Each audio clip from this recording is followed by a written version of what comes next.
television and turf converged in the late 1950s, it was Channel 9 who took the champions to the masses. Sky High goes straight to the line, is going to win it by about 3 lengths. With no live broadcast available, Nine's weekend review program was compulsive viewing, transporting the likes of Todman, Tulloch and later Gunsynd from the racecourse to the lounge room. Gunsynd in front, he's too good.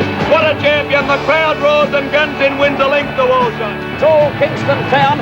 Let's park the papers on one of the greatest horses in history. Kingston Town greets the judge and it's $1 million in the purse. As the King's career blossomed in full colour, Nine's commitment to live racing evolved, and a new generation of superstars had a Saturday afternoon audience with Australian sports fans. Superimpose right down the extreme outside. Is he going to win another big Randwick Mile? Superimpose, a super horse. What a horse. In the early 90s, Wide World of Sports captured every history-making stride as Superimpose won back-to-back Doncasters and an Epsom. But his bid for a record 4th consecutive major Randwick Mile looked forlorn as the 1991 Epsom field headed for home. I wrote him off. He was last of 20 as they came around the turn. They just don't win from there. They don't win from there. It's impossible.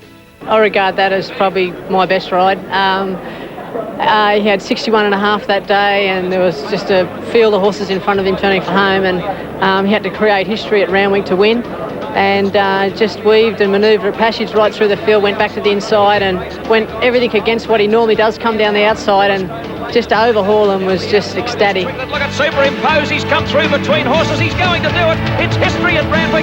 Superimpose has come from last. You know, people were they stood and just in awe of the horse when he come back to scale, and without a doubt, it's just my greatest memory. Our Maze K now goes up into grade 15 and they're off in the Cox Plate. To the spring of 1995, and Australasia's greatest weight for age race was a coming of age for a striking black colt called Octagonal. Octagonal is just the leader. Mahogany coming again on the inside. Octagonal and Mahogany. Octagonal, Mahogany are coming to the line locked together. It's a fantastic finish. Octagonal. A Cox Plate secured, Octagonal chased racing immortality over 3 gut-busting weeks of the autumn of 1996. He won the Rosehill Guineas and then the Mercedes Classic. 7 days later, and seemingly near exhaustion, he faced the Field of Dreams in the AJC Derby. Octagonal was seemingly beaten as far from home as the 1,000 metre mark.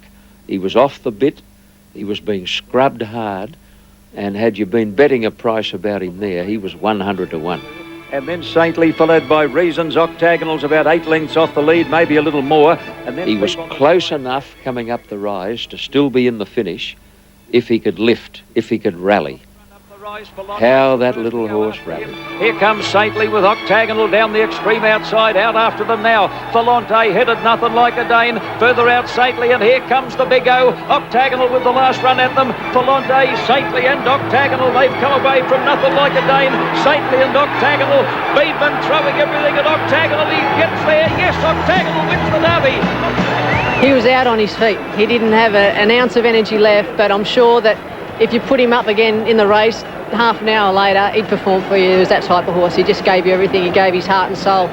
Octagonal's insatiable will to win won the hearts of the purists and the part-timers alike. His impact, unforgettable.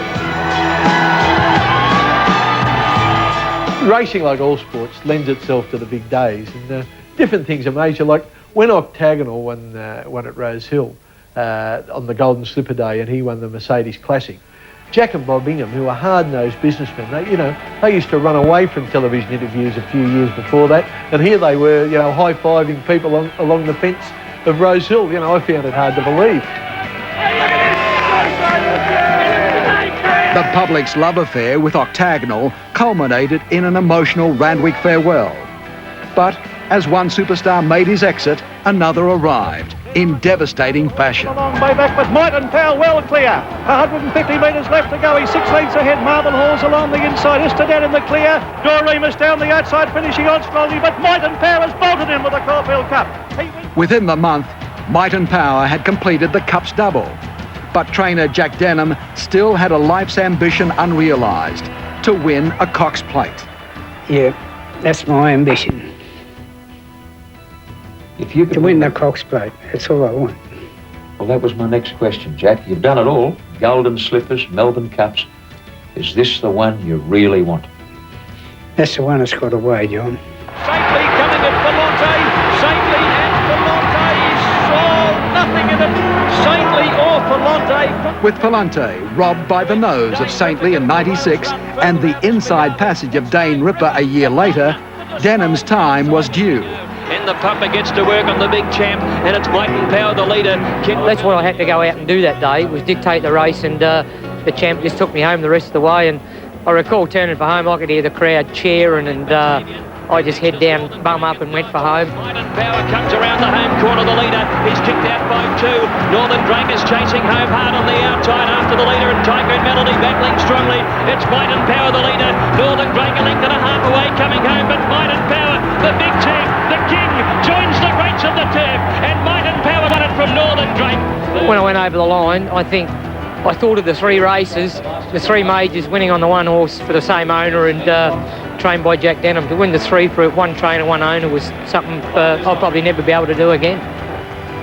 A year on, the Cox Plate heralded the arrival of a champion mare. Sunline with a mighty lead though. She's 4 in front. Tie the Knot gets to second from Sky Heights and then Testarossa. Sunline clear. Tie the Knot starting to make late ground, is rallying, but Sunline will hold on and win all the way. The racing career of Sunline continues this spring. Whatever the outcome, this racing generation has been privileged by her presence. When a good horse came along, we had the kind of program that could put him up there on a pedestal, and hopefully to this day people remember the deeds of those great horses that were seen on Wide World of Sports.